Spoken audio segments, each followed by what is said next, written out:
In Salt and Sanctuary, after finding a black pearl, or getting enough salt to produce one, you're able to peruse the Tree of Skill, where you can spend your black pearls in an effort to learn new proficiencies and boost your stats. As you browse potential powers with which to buff yourself, you may have noticed small snippets of stories, both events that have been chronicled in the world of Salt and Sanctuary, and also fairy tales. Here in this short series, I'll present these stories for you, compiled in their intended reading order, as they can provide great insight into the overarching story of Salt and Sanctuary. Cyberphile proudly presents Salt and Sanctuary, Stories from the Tree of Skill. The Cat King. Many regard the sight of cats to be a sign of good fortune. Most of the time, they are right. But one particular land knows only fear of cats and the trouble they bring, should one come home with them. Once upon a time, a very small and skinny silver cat sought shelter from the elements under a simple wooden box. The box only kept out some of the rain and the wind, but it was better than nothing. A haggard and worn-looking man saw the silver cat, and the cat looked quite cold. He brought the cat back to his shack so they could keep each other warm.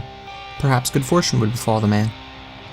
For a time, the man and the silver cat kept each other warm.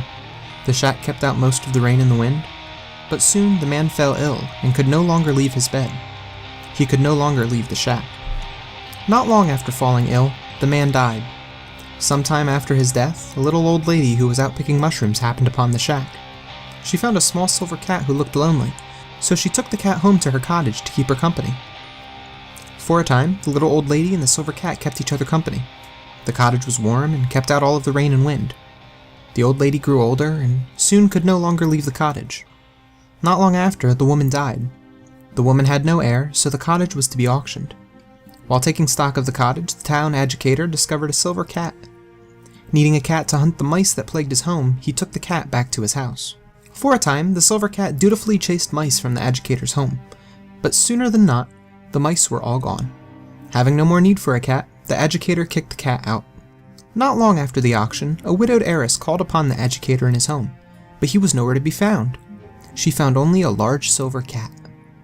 Looking for a companion for her children, she brought the cat back to her large estate. For a time, the silver cat kept the heiress's children happy. But as the children grew, their interest shifted from toys and games to hunting and courtship, and they grew bored of the cat. Not long after, a widower king seeking a new bride came across the estate, but in it he found only a huge silver cat. The cat whispered to him that he only need bring the cat back to his castle and marry it, and the cat would turn into a beautiful princess. The king brought the silver cat back home to his castle and married the cat in secret ceremony, lest he become the subject of ridicule. But when the cat did not turn into a human princess, the prince grew angry and tried to kill the cat. I need not tell you what happened to the king, but it is said that a great silver cat still resides in that castle, a ruler of that land, feared by all. To this day, the castle stands unoccupied, and the villagers bring tribute to the landing of the castle, lest the cat come home with them.